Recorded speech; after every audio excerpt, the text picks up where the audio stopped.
Do you remember when you were 14, crying off that eyeliner, listening to My Chemical Romance while dreaming of how pale and handsome Gerard Way looked carrying that casket in Helena? No? Just me? What about locking yourself up in your bedroom for days on end, angrily writing Panic at the Disco fanfiction in an attempt to escape the boring grey life that you led, where you never really felt like you fit in? No? Still just me? Okay, well, this was me circa 2005-2009. As you can see, I was a weird, angsty teenager who never felt like she belonged anywhere, so I escaped into emo music and fantasy books and fanfiction about those emo bands and fantasy books. So really, nothing much has changed. I'm telling you all this not to feel sorry for me, but to showcase that I was the perfect target audience for Twilight by Stephenie Meyer. Twilight came out around 2005 and I read it about when it came out, and actually here is a clip of me talking about buying the sequel, New Moon, when I was about around 16.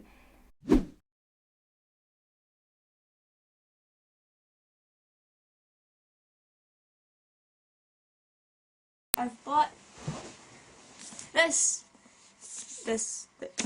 yesterday, the sequel of Twilight. I haven't read it yet. I really am starting to regret showing you all this, but to be fair, you can see a lot of that if you look back through my YouTube channel, because yeah, I used to make videos all the way back then, and some of them are still up on this channel. I never finished that sequel, and I enjoyed the first book, but I was never really a Twilight fan. You know, Twilight was such a phenomenon, almost as big as Harry Potter, and that was my fandom of choice. How I was and still am a die-hard Harry Potter fan, and I never really got that much into Twilight. And now that I think about it, I really don't understand why. I was the perfect teenager to read and love that series, and yet I didn't. I do want to give Twilight a second chance. So here I am, in my late 20s, rereading Twilight and sharing my experience and my thoughts with you. As you can probably tell, I have already started at the point of filming this video, but I'm not very far in. But I will obviously insert some clips whenever I have the opportunity to film my immediate reactions to reading something, but otherwise I will come back with a more thorough review at the end of this video and just share my thoughts on it, and I really hope you guys enjoy. So yeah, stick around for the rest of this video, and thanks so much for being here and watching this little weird experiment of mine. Okay, so I'm literally 2 pages in and I already have comments. First of all, the preface sounds like this is gonna be a thriller, and knowing what the book is, I just can't help but think that it's a little bit unnecessary. And then the actual chapter 1 starts, honestly, in the most boring way. This is one of the most uninteresting first paragraphs I've ever read. It literally just, so the first sentence is, "My mother drove me to the airport with the windows rolled down." Cool. And then it talks about the weather, and then she starts describing her clothing, you know, very fanfiction-y, I suppose. It might have some meaning behind it, but honestly it just feels a little bit unnecessary and boring and not the greatest beginning, but this is literally the first paragraph. Okay, I will move on and update as I go along. Okay, so I just finished the first chapter and wow, so much angst everywhere. And don't get me wrong, I like a bit of angst, but yeah, that was quite intense. And oh man, we got so many descriptions of how beautiful Edward is. Like, she just literally saw him for one class and she couldn't keep her eyes off him, and every time she looked at him she discovered something new about him that was beautiful, even though he literally looked at her like he just wants to kill her. It's so angsty, wow. I've forgotten how angsty it is, and I'm not like entirely sure if that's a good or a bad thing, but I really don't mean to be nitpicky, but I read the sentence and I had to read it a couple of times more because it just... So here it is. And I never looked a free truck in the mouth. Or engine. Huh? Okay, so I'm about 100 pages in, and something I wanted to point out is that throughout the beginning act of this book, or, you know, in the 100 pages, I felt like there were a lot of sort of small, unnecessary descriptions. How she went from one class to the next, where nothing really happened. It was just like sort of trying to show the passage of time, but usually it's so much better to just skip straight to an interesting scene rather than having all of these little descriptions to lead you into that scene, because I just kind of feel myself skipping past them because they're just not interesting, nothing happens. And that's another thing, it's been a lot of, you know, high school drama, small sort of drama so far, which, I mean, it is a YA novel set in an American high school, and that's, I guess, to be expected. It's not particularly interesting to read for me. I find it a bit annoying because I just want to get to the interesting parts between Bella and Edward, to be honest. That's what I'm here for, and I don't really care what Mike had for lunch. So we just now had the first sighting of Jacob, and you know what? I had almost completely forgotten that that character exists. I was never very updated with, you know, Team Edward, Team Jacob, Team Jedward. That's something different. Obviously, I haven't read the sequel, or all of the sequel, and I don't think I even watched, like, the later movies apart from the first two, so I don't even remember if Jacob even has, like, a more prominent role in the first book. I know he does in one of the later ones, but I don't even know if he's an important character in the first book. Okay, so literally right after I said that, right after I saw Jacob being introduced for the first time, he literally did the info dumping. Like, right away he told the whole story, or some of the story of Edward and the Cullens, and he said, you know, what they are, and that they're vampires, or the cold ones, and that they are the same ones from the story that he heard from his great-grandfather hundreds and hundreds of years ago, because of course the vampires are immortal. Okay, so I'm at the point where after Jacob told Bella about the cold ones, she started researching about all sorts of vampires and mythological creatures, and she's trying to, like, figure out if Edward could be one of these, and she came to the conclusion that he might be a vampire, and she's thinking about all the things that Edward told her, you know, to stay away from him, that he's dangerous. I mean, he's a freaking vampire, you know, he drinks blood to stay alive, to stay immortal, and yet she is thinking of how she only wants to be with him. She cannot stop thinking about him. His voice, his face is obviously he's hot. That's what this is, okay? And she, even though she knows that he is literally a mythological creature who can kill her for his own survival, she wants nothing more than to be with him. Okay, I have lots of thoughts in this reading session.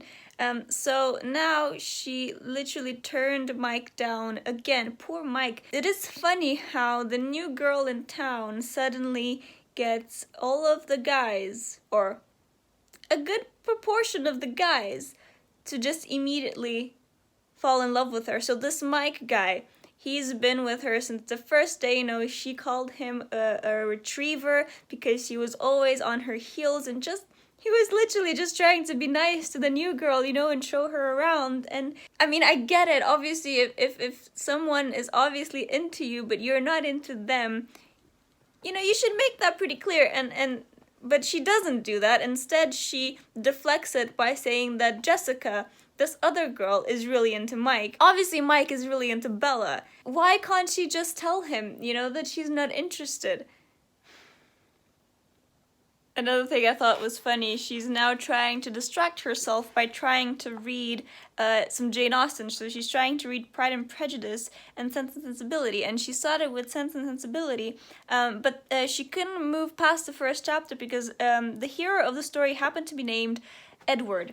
And then she angrily turned to Mansfield Park, but the hero of that piece was named Edmund. And that was just too close.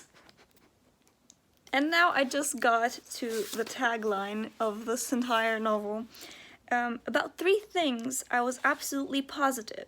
First, Edward was a vampire. Second, there was part of him, and I didn't know how potent that part might be, that thirsted for my blood.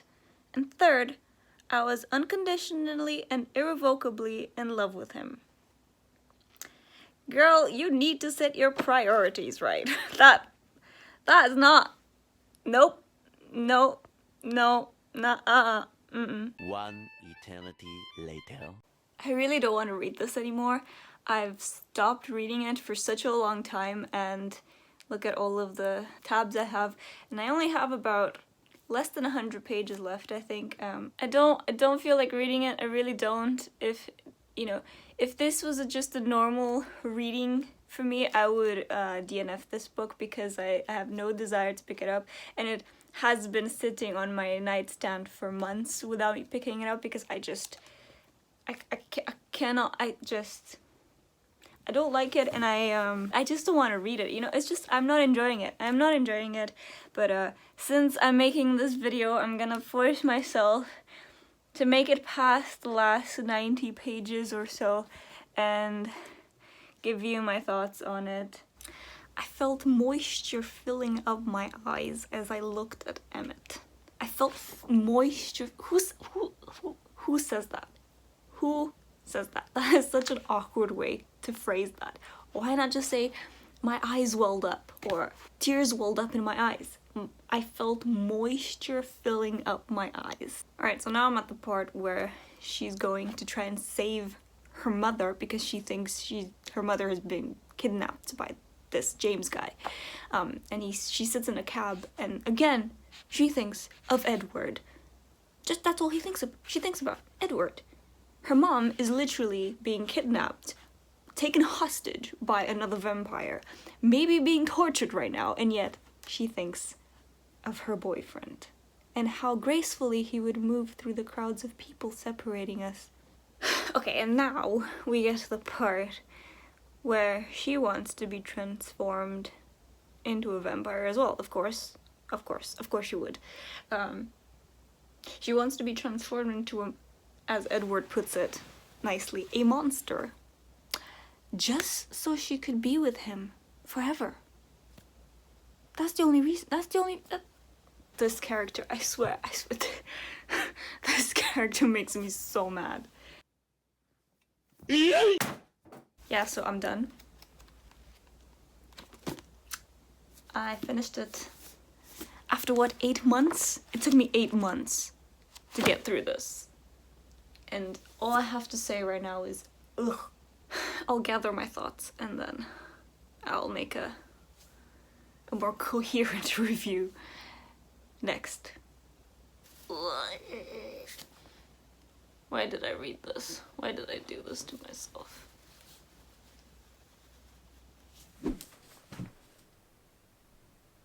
So I finished it.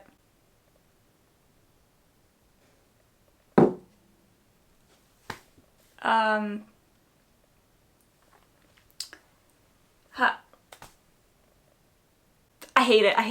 I hated it so. Oh my gosh, I hated it so much.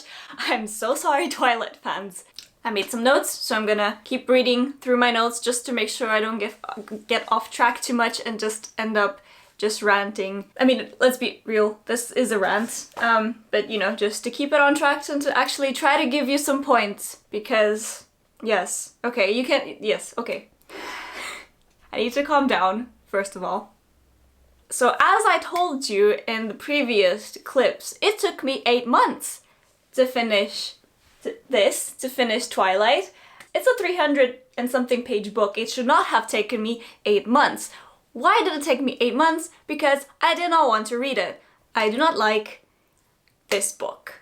Okay, first of all, I just want to say I have nothing against this type of story. The sort of dangerous, forbidden love kind of story. I'm sure it's a very popular sort of romance subgenre, and I know paranormal romance does this quite a lot. I'm not sure if it happened after the Twilight books were popular or if it happened before. I'm not that familiar with the genre, but I know it is a genre, and I know it's a popular genre. I've actually read another book in that genre. I think it was, I'll put a picture here, it was the first book of the origins series, I think it's what it's called, and that was kind of the same thing. The guy was an alien, and I think that was done better. It wasn't great by any means, but it was done better. I just think Twilight is not very well written, and that is my main point.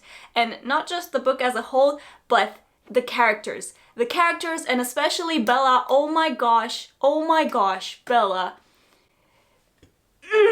In my opinion, this book could have been good if Bella was written differently, or if there was a different character altogether, because Bella's personality or lack thereof just drove me crazy. She is the most cardboard character I've ever read. Bella as a character is not well written, and that is my main problem with this book, and why I did not want to continue reading. Obviously we're in Bella's point of view, so I did not care about Bella. She's so annoying. She's so annoying, but so boring at the same time. Like, she has no interest except for Edward. Edward is her entire world, and I mean, come on. If she was written in a more interesting way to be a more interesting character, multifaceted character, I think the story would have been much better. This used to be quite a popular thing in YA years and years ago, this kind of idea of having a boring cardboard kind of character so that the reader can, you know, self-insert themselves into the story as the main character, so it kind of fulfills that fantasy, and I think that's what this is doing. So I do think it's intentional, at least I hope it's intentional, that Bella was written this way. It just, to me, it doesn't hold up to my standards of what I like to read now, and obviously, I mean, I didn't like it back when I was a teenager either, so, you know, it's just not my kind of thing, but I do understand that this can work in some cases.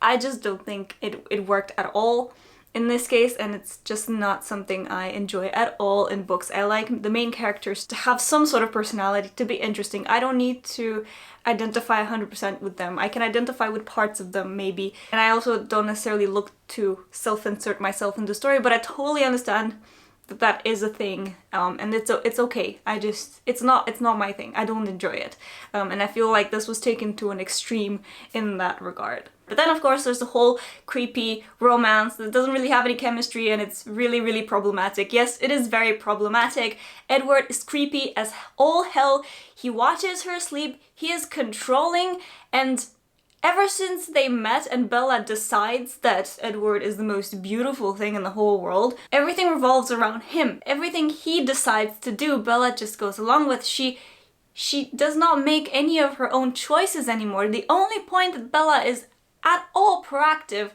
is at the end, obviously this is a spoiler, I don't even care, it's at the end of the book when the villain, this James guy, calls her to say that he kidnapped her mother, and that, you know, Bella needs to come alone to him in order to save her mother. But that's the only point where she goes by herself. Everything else just revolves around Edward. What Edward wants to do, what he thinks he should do, and oh, I should calm down, seriously. She is protected at all times by everyone. Everyone loves Bella. Why? Why does everyone love Bella? Why would you like a piece of cardboard? There is nothing there, there is no substance to Bella, but everyone seems to love her. All of Edward's family just adore her, and everyone protects her. At every single point, Bella is carried somewhere, or hidden somewhere, or must be protected at all costs because someone else, like this James guy, now kind of, you know, wants her. It makes her character even worse because she just feels like a child that everyone else sort of orders around and feels like they have to smother at all times unless she breaks apart because she's so precious. And yes, in terms of the romance between the two, I did not think it was believable. I found it cringy. It just felt a bit forced, and like right away Bella was in love with Edward and she could not think of anything more than Edward. They also say I love you to each other very soon, and it just becomes really intense real fast. And that is just a bit creepy. And I don't think it's healthy. Like I said, Edward feels a bit controlling and he doesn't let her do anything. Not that she would do anything anyway because she's not proactive, but he was always there. Whenever something even remotely small happens, somehow he appeared next to Bella to save her, of course. But it just felt a bit creepy in that sense because he was like always watching her. I mean, he wanted to protect her, yes, to keep her safe, but it just feels a bit intense. A bit too much too soon, in my opinion.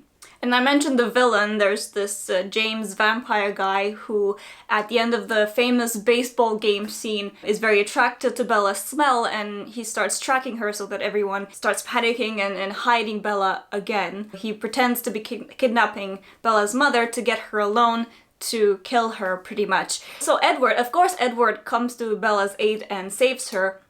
Bella passes out while this James guy is trying to kill her, but then she passes out and then we wake up when this James guy is already dead because Edward killed him.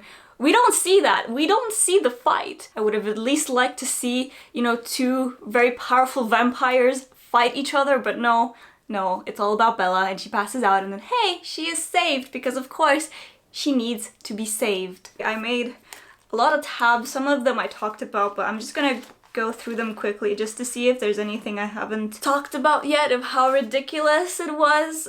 And yeah, there's this weird sort of forced banter between them that is meant to come off as chemistry, but it's so awkward. I don't think it's chemistry. It's not good banter in my opinion. It's not good chemistry between them. It reads really awkwardly. And maybe that's because of the writing. I'm not entirely sure, to be honest, but again, I just don't feel the chemistry there. Yeah, so this is a great paragraph showing how incredibly creepy and controlling Edward is. So he says, I followed you to Port Angeles, he admitted, speaking in a rush. I've never tried to keep a specific person alive before, and it's much more troublesome than I would have believed, but that's probably just because it's you. Ordinary people seem to make it through the day without so many catastrophes. So again, Bella is this special snowflake. There's literally nothing special about her, but everyone is trying to say that Bella is so special, but she's not, so it makes it really, really obnoxious. Yeah, so this is the part where he confesses that he comes and watches her sleep. She asks, how often did you come here? I come here almost every night. I whirled around, stunned. Why? You're interesting when you sleep. He spoke matter-of-factly. I mean, if that's not creepy, I don't know what is. Oh, and this is even worse. They're kind of talking about if Edward finds her attractive, not just as a vampire, but, you know. And she's like, your human instincts. Well, do you find me attractive? In that way? At all? He laughed and lightly rumpled my nearly dry hair. I may not be a human, but I am a man, he assured me. No. And this, oh my god, this is so ridiculous. So I think this is maybe the first scene when they actually kiss. He tilted his head slowly and touched his cool lips to mine for the second time, very carefully parting them slightly. And then I collapsed.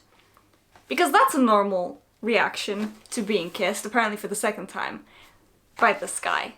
And again, like I mentioned in a previous clip, there's something with the moisture. He lifted his finger examining the drop of moisture broodingly, because of course, how else would you examine a drop of moisture other than brutally? This is so ridiculous, I swear. Oh, and I do enjoy this one. This is probably the only moment where Bella is more or less self-aware of what's going on. So it's like, I'll be the first to admit that I have no experience with relationships, I said. Yeah, no shit. But it just seems logical. A man and a woman have to be somewhat equal, as in one of them can't always be swooping in and saving the other one. They have to save each other equally. Yeah, so how about you go do that? Or, better yet, stop finding yourself in situations where you need to be saved by Edward. How about that? Yes. So I did not like this book. I would not recommend it. I think if you want to experience this story, even though I don't understand why you'd want to put yourself through this torture, I would say watch the movie. I will keep this book for reference for things not to do in writing. But yeah, I think that's everything I had to say. I will stop ranting now and say that I hope you enjoyed this journey of watching me fall down a pit of despair while reading this book. If you've read Twilight, or especially if you used to be a massive fan of Twilight, please comment down below and tell me your experience and what you think of it. Has your opinion changed if you've reread it recently as an adult? I'd be super curious to know, because obviously, like I said at the beginning, I didn't like it when I was a teenager, and I really don't like it now either. So at least that hasn't changed. If you want to see me talking about books I actually liked. I have a playlist here and I'll link everything at the end of this video as well, that you can go watch more reviews from me and more videos about books and writing and all of that lovely nerdy stuff. I will be very happy not to have to think about Twilight ever again after this. So